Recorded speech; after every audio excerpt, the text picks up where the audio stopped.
por exemplo, em 2014, você também começa a ter uma disputa na região do Donbass, e aí surgem os acordos de Minsk, tá? Tem Minsk I, Minsk II, são acordos que basicamente, no final das contas, a Ucrânia assina e que envolve, por exemplo, mudança na Constituição da Ucrânia, uma série de coisas que, na prática, impedem a Ucrânia de entrar na OTAN. Tá? Então, o que acontece? Uma coisa que é fato também que eu olhei assim, os dois lados desrespeitaram o acordo, tá? Então os russos desrespeitaram o acordo fortemente, mais do que os ucranianos, mas os dois lados desrespeitaram o acordo de alguma maneira. Esse acordo?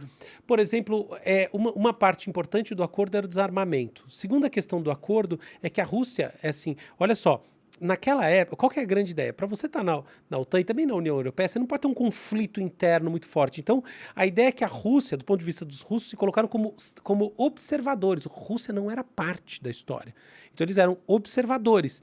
E haviam os separatistas aqui dentro que eles próprios estavam lutando, e a grande questão era, então aqui existe uma autonomia dessas províncias separatistas, essa era a ideia do acordo, e beleza, é assim que vai ser. Só que na prática, tinham mais de 10 mil soldados russos lá dentro. Então, a Rússia estava descumprindo o acordo, porque ela não era observadora coisa nenhuma. Do lado da Ucrânia também, tampouco houve não só o reconhecimento público, sabe, do acordo como uma coisa, mudar a Constituição nesse sentido.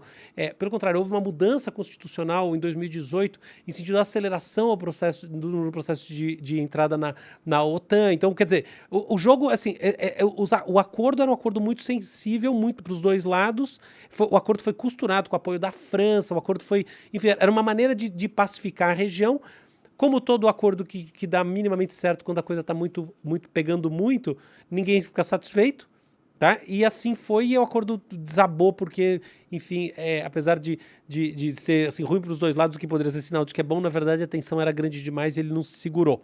Aí o que acontece é que no ano passado, o Putin declarou que o acordo não valia mais, e existe uma mudança na lógica do que está em jogo, em que a coisa sai de uma perspectiva de que o grande lance são as regiões separatistas e sua autonomia, para efetivamente a Constituição agora, através da invasão desses territórios independentes, entendeu? Então isso aqui há um processo que, dependendo de onde ele terminar, ele vai envolver o esfacelamento do país chamado Ucrânia. Pode crer. Então, antigamente, o acordo foi feito lá, pode continuar sendo Ucrânia, Donbass, pode continuar na Ucrânia, mas para que isso aconteça, algumas mudanças na Constituição da Ucrânia que garantem a liberdade deles, tem que acontecer. Isso, autonomia dos territórios, autonomia legal, que na prática é como se fossem países separados. O País Basco, entendeu? Entendi. E isso daí, do jeito que foi pensado, tornava a entrada da Ucrânia na OTAN impossível. Tá? Esse é o negócio. Então tem um sentido muito prático a história, tá? Entendi. Então, assim, quer dizer, a Rússia entrou ali. Então, mas, de novo, a grande discussão é entender qual que é o ponto de vista realista da coisa. Então, realista é assim, a Rússia criou, a Rússia foi levada, segundo uma dessas óticas, a uma situação de pressão do Ocidente ao longo das suas bordas. Quando a coisa chegou nesse nível, ela agiu, porque ela é mais forte, para impor seu interesse, tá? Beleza. E aí você tem a guerra efetivamente, e esse é um ponto de vista que diz o seguinte, essa é uma parte da história que, às vezes, as pessoas, eu acho que elas não estão compreendendo muito bem. Óbvio que a Rússia quis atacar Kiev, quis dominar o país inteiro, mas efetivamente a conquista dessa faixa do sul e do leste, que gera uma verdadeira fragmentação aqui, ela representa sim algo em relação aos próprios acordos de Minsk, então ela tem sim um sentido, vamos dizer assim, ela é uma vitória parcial, tem um sentido de vitória parcial aqui, sim. Então essa é a visão. Para a Rússia. Para a Rússia, tem mesmo. Então isso é verdade. Agora, beleza. Então aí tem uma visão que não é pró-russa do realismo, que diz o seguinte, olha, a Rússia, que é um Estado agressor, mas fez essas coisas. O Estado agressor foi lá e impôs, não é porque tinha risco existencial nenhum, mas é a mesma coisa. Na prática o Estado, dentro dessa lógica, dessa anárquica, dentro dessas situações que ela conduziu de maneira deturpada, então tudo isso é uma enorme mentira, e ela conduziu dessa maneira. Agora você tem uma outra visão, que é uma visão mais ligada a uma visão um pouco mais liberal do mundo. E como é que ela funciona? Ela é assim, olha, apesar da gente ter esses países que sim, muitas vezes buscam seu interesse, duas variáveis contam muito. A primeira variável que conta demais é o fato de que existem órgãos internacionais, existem acordos, os acordos comerciais são absolutamente importantes, acordos militares como a própria OTAN, que o mundo ele está organizado em rede há muito tempo. Há muito tempo. E todo xadrez estratégico vem acontecendo em rede também há bastante tempo. E a coisa está estruturada assim. Então essa é uma maneira, um dos blocos. O outro bloco é o seguinte, desse pensamento. Os países não reagem só como um grande monolito, aquilo que é do seu interesse, não é como se fosse jogando War. O jogo do War existe, mas é meio bronco essa maneira de ver as coisas, é um pouco bronca. Talvez seja mais complexo que isso. Tem umas sutilezas. Então, por exemplo, um presidente reage também de acordo com as suas percepções, de acordo com o seu perfil. O Trump age de um jeito, o Biden age de outro. Isso muda as coisas. O Bolsonaro age de um jeito, sei lá quem age de outro. Isso muda, tudo isso muda. E quando a gente olha dessa maneira, o que a gente vê? Que o povo ucraniano massivamente vem falando nos últimos anos é que quer ser parte não da OTAN, mas da União Europeia. Existe um alinhamento muito maior dessa população que tem sua autonomia garantida pela Constituição do país, que é um país legítimo, como todos os outros países reconhecidos no mundo, que faz parte de uma série de órgãos internacionais e assim por diante. Esse povo tem muito mais alinhamento com a Europa do que com a Rússia. E, do outro lado, o Putin age muito mais como um líder autocrata que quer impor muito assim a sua maneira, que é bélica, etc., de conduzir as relações internacionais do que estritamente o interesse prático da Rússia. Porque, eventualmente, em algum nível, o custo-benefício para a Rússia pode ser péssimo disso tudo. Tá? Ela não parece que está ganhando nada com essa guerra, tipo... Então, é aí que a gente vai chegar. Então, sob esse ponto de vista, é o seguinte, tá bom, então, de fato, pode ter existido uma discussão, existiu uma discussão durante o período de unificação da Alemanha sobre o avanço ou não da OTAN, existiu. Existe todo um debate geopolítico tenso, existe tudo isso. Mas existe a autonomia da Ucrânia de ser o que ela quiser ser. E não tem país nenhum que tem que ficar entrando sabe, nas questões de maneira violenta, porque não é assim que o mundo deve funcionar. Ainda mais assim, quando a gente está falando de lugares, de regiões que há muito tempo não tem uma tensão. É diferente você pegar um lugar onde está uma guerra constante. Cara, isso aqui a gente não tem algo dessa natureza desde a Segunda Guerra Mundial. É muito tempo, são 80 anos sem um negócio como esse. Entende? Não conta as guerras lá no Oriente Médio. Não, tô falando assim, na Europa. Ah, na Europa. Entendi. Entendeu? Então, qual que é o negócio?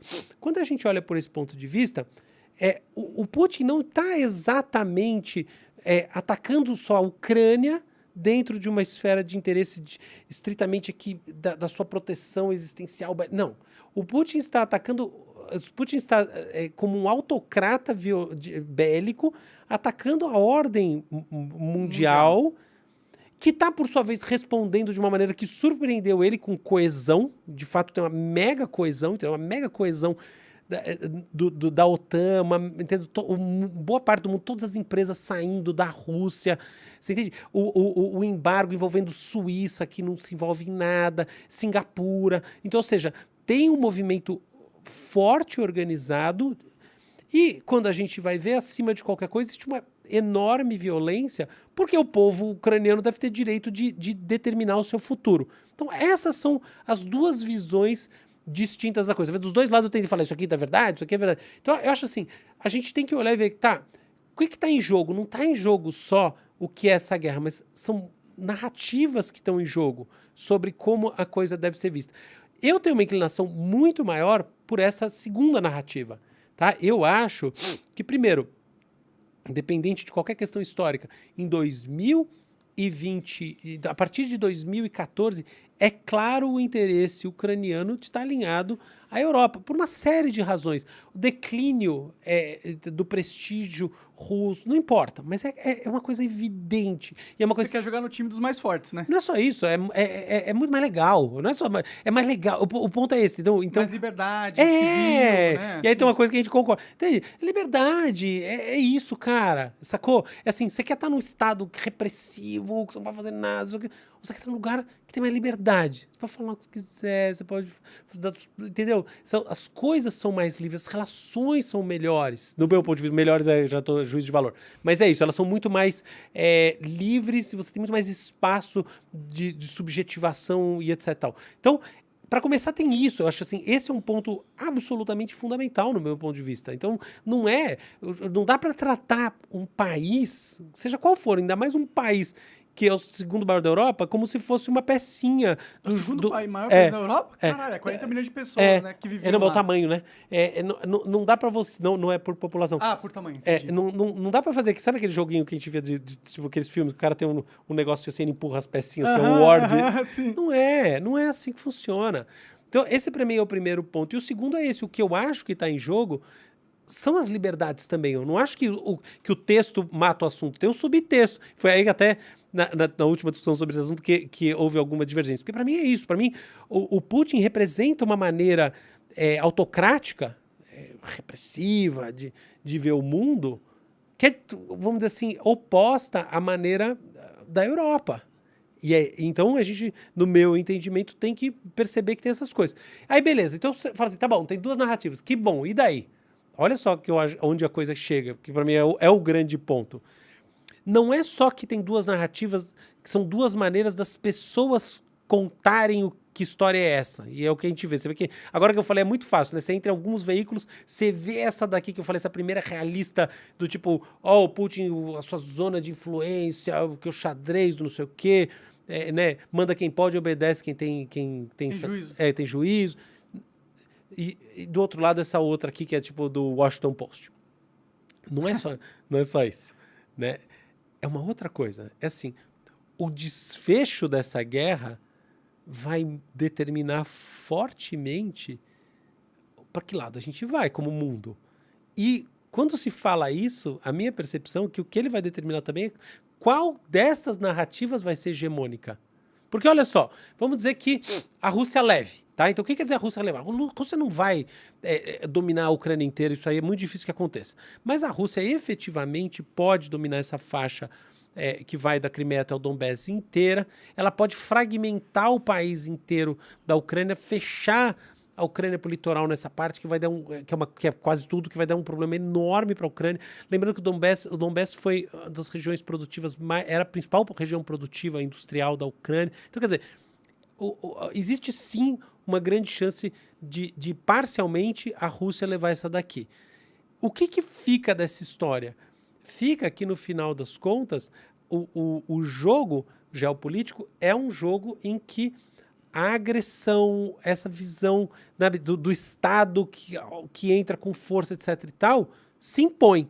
Agora, olha uma outra. Imagina que, de fato, a associação de embargos, apoios às empresas embora da Rússia termine, enfim, obliterando esse processo. Como seria essa visão? Por exemplo, seria se o Putin sofresse um golpe. Entendi. Entendeu? Esse é um dos caminhos. Entendi. Outro caminho, que é muito difícil de acontecer agora, tá? Não dá nenhum indício de que isso esteja sendo preparado com seriedade. Também não teria como ter esse indício, mas não é assim, eu também dei uma bela pesquisada nesse assunto e não encontro bases para afirmar que existem... Uma força revolucionária dentro da Rússia. Ou sei lá onde, preparando algo assim. Então, a primeira coisa é isso. Mas essa é uma maneira. A outra é realmente o exército russo voltar para trás, ou a coisa terminar num acordo que permite à Ucrânia a manutenção dos seus territórios, dos seus direitos decisórios, tá? Tudo isso. Então, tem mil caminhos aqui, e tem toda uma zona cinzenta onde não fica tão claro o quanto cada um ganhou de verdade, tá? A Rússia sempre vai ter perdido numa esfera, porque assim, ela tentou uma ação agressiva em sentido ao norte, em sentido a Kiev, e pelo menos nessa etapa, se é que vai ter uma próxima etapa disso, ela não conseguiu, voltou para trás. Elas queriam dominar Kiev e não conseguiram. Não conseguiu, ponto final, exatamente. Apanhou, isso aí, ponto final. Agora eles estão se concentrando em garantir essa borda ali da Ucrânia para isolar eles. Aí a gente não sabe se é isso, eles vão ficar com essa borda. A gente não sabe se eles vão conseguir essa borda. A gente não sabe se, conseguindo essa borda, eles vão tentar avançar de novo e dominar o país inteiro. A gente não sabe nada, entendeu? Sentido. Eu acho que, olhando para o que o Putin quer, eu acho que ele quer dominar o país todo, né? É uma longa discussão. É difícil saber. Assim, é difícil saber. Porque talvez ele possa pensar o seguinte... Pensa uma coisa. O embargo vai tendo efeito maior ao longo do tempo. Então, talvez isso em 4, 5 meses não seja viável. Então, tem uma questão temporal. Então, por isso que cada dia de resistência ucraniana é um ponto a favor dos ucranianos. É verdade. Está sangrando a Rússia porque não está podendo comprar material de empresas ocidentais, não está podendo vender quase nada para o Ocidente. Sim, mas aí tem a China ali que pode tentar ajudar, né? Então, essa é a grande discussão. Mas, antes até de chegar nessa, que de fato é um dos desfechos dessa reflexão. Mas, então, enfim... Eu acho que tem uma coisa aqui que não é só assim, tem um pessoal que conta de um jeito, o pessoal que conta de outro, o pessoal que tem uma orientação ideológica, o pessoal que tem outra orientação ideológica. Eu acho que é muito assim, essa guerra em si, ela realmente mostrar um pouco, vai determinar um pouco dos caminhos que o mundo vai seguir. Então, imagina, por exemplo... Desculpa, só te cortar. Você acaba de assistir um corte do Monarch Talks. Agradeço demais, mas se você quiser ver o vídeo na íntegra e acompanhar ao vivo todas as transmissões, você tem que ir lá no rumble.com/monarch para não perder nada. Segue a gente lá.